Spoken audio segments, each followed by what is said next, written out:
Sir ಬರಕ್ ಹೇಳಿದ್ರಲ್ಲ, ಏನ್ ವಿಷಯ? ನೋಡಿ ಮೇಡಮ್, ಕೋರ್ಟು ನಮಗೆ ಕೊಟ್ಟಿರೋ ಸಮಯ ತುಂಬಾ ಕಮ್ಮಿ ಇದೆ. ಈ ಸಮಯದಲ್ಲಿ ನಿಮ್ಮ ಆಕ್ಸಿಡೆಂಟ್ ಕೇಸು ಅಥವಾ ನಿಮ್ಮ ತಂದೆಯವರ ಆಕ್ಸಿಡೆಂಟ್ ಕೇಸಲ್ಲಿ ಪ್ರಬಲಾನೆ ಅಪರಾಧಿ ಅಂತ ಪ್ರೂವ್ ಮಾಡಿದ್ರೆ ಅವರು ಜೈಲಿಗೆ ಹೋಗ್ತಾರೆ.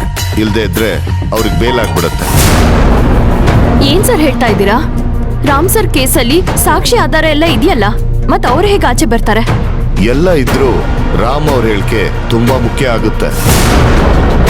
ಅವ್ರಿಗೆ ಪ್ರಜ್ಞೆ ಬಂದು ಹೇಳಿಕೆ ಕೊಡೋ ತನಕ ಬೇಲ್ ಕೊಡಿ ಅಂತ ಖಾತೆಯವರು ವಾದ ಮಾಡಿದ್ರೆ ಕೋರ್ಟ್ ಬೇಲ್ ಕೊಟ್ಟೇ ಕೊಡುತ್ತೆ.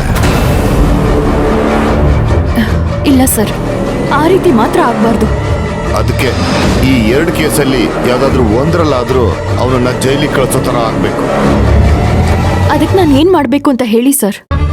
ಈ ಆಕ್ಸಿಡೆಂಟ್ ವಿಚಾರದಲ್ಲಿ ನಿಮ್ಗೆ ಏನ್ ಗೊತ್ತಿದೆಯೋ ಅದನ್ನ ನಮ್ಗೆ ಹೇಳಿ. ನಿಮ್ಗೇನಾದ್ರೂ ಅನುಮಾನ ಇದ್ರೆ ಅದನ್ನು ಹೇಳಿ. ಸರಿ ಸರ್.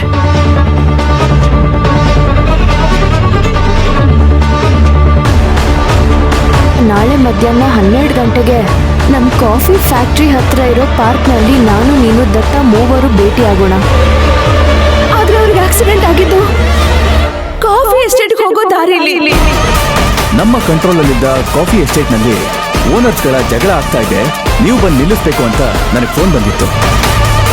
ಅದಕ್ಕೆ ರಾಜೇಶ್ ನಾನು ಹೋಗ್ತೀನಿ ಅಂತ ಹೊರಟಿದ್ದ. ಆಗ್ಲೇ ಈ ಆಕ್ಸಿಡೆಂಟ್ ಆಗಿತ್ತು.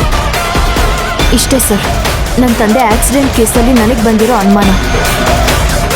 ಆ ಕಾಲ್ ಮಾಡಿದ್ ಯಾರು ಅಂತ ಕಂಡುಹಿಡಿಯೋದಕ್ಕೆ ಪ್ರಯತ್ನ ಪಡ್ತಾ ಇದ್ದೀನಿ. ಇನ್ನು ನನ್ನ ಕೇಸಲ್ಲಿ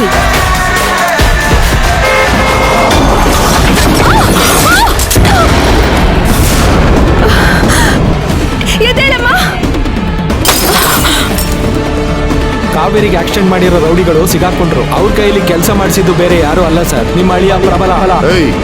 ನಿಮ್ಗೆ ಆಕ್ಸಿಡೆಂಟ್ ಮಾಡ್ಸಕ್ ಹೇಳಿರೋರು ಇವರೇ ತಾನೇ? ಸರ್, ನಮ್ಗೆ ಆಕ್ಸಿಡೆಂಟ್ ಮಾಡಕ್ ಹೇಳಿದ್ದು ಪ್ರಬಲ ಅನ್ನೋ ನಿಜ, ಆದ್ರೆ ಇವರಲ್ಲ ಸರ್. ಈ ವಿಚಾರದಲ್ಲೂ ನನಗೆ ಆ ರೌಡಿಗಳ ಮೇಲೆ ಅನುಮಾನ ಇದೆ ಸರ್. ನಿಮ್ ತಂದೆ ಕೇಸ್ಗೆ ಸ್ವಲ್ಪ ಟೈಮ್ ಬೇಕು. ನಿಮ್ ಕೇಸಲ್ಲಿ ಆ ರೌಡಿಗಳು ಸುಳ್ಳು ಹೇಳ್ತಾ ಇದ್ದಾರೆ. ಅವರು ಪ್ರಬಲ ಕಡೆಯವರು ಅಂತ ಒಂದು ಅನುಮಾನನೂ ಇದೆ. ಆದ್ರೆ ಅದಕ್ಕೊಂದು ಸಣ್ಣ ಕ್ಲೂ ಸಿಕ್ಕಿದ್ರೆ ಸಾಕು. ಆಮೇಲೆ ಸತ್ಯನ ಅವ್ರ ಹತ್ರ ಬಾಯ್ ಬಿಡಿಸ್ತೀನಿ. ಪ್ರಬಲನ ಅರೆಸ್ಟ್ ಮಾಡಿದಾಗ ನಮಗ್ ಸಿಕ್ಕಿದ್ ಒಂದೇ ಫೋನ್. ಇನ್ನೊಂದು ಫೋನ್ನ ಮನೇಲಿ ಏನಾದ್ರೂ ಇಟ್ಟಿದಾರ ಅಂತ ಹುಡ್ಕಕ್ಕಾಗುತ್ತಾ ಅಂತ ಕೇಳೋದಕ್ಕೆ ನಿಮ್ಮನ್ನ ಕರೆಸಿದ್ವಿ. ಆ ಫೋನ್ ಸಿಕ್ಕಿದ್ರೆ ನಮ್ಗೆ ಮೋಸ್ಟ್ ಸ್ಟ್ರಾಂಗ್ ಎವಿಡೆನ್ಸ್ ಆಗುತ್ತೆ. Okay sir. ನಿಮ್ಗೇನಾದ್ರೂ ಮೊಬೈಲ್ ಬಗ್ಗೆ ಗೊತ್ತಾದ್ರೆ ನನಗೆ ಕಾಲ್ ಮಾಡಿ. ಸರಿ ಸರ್.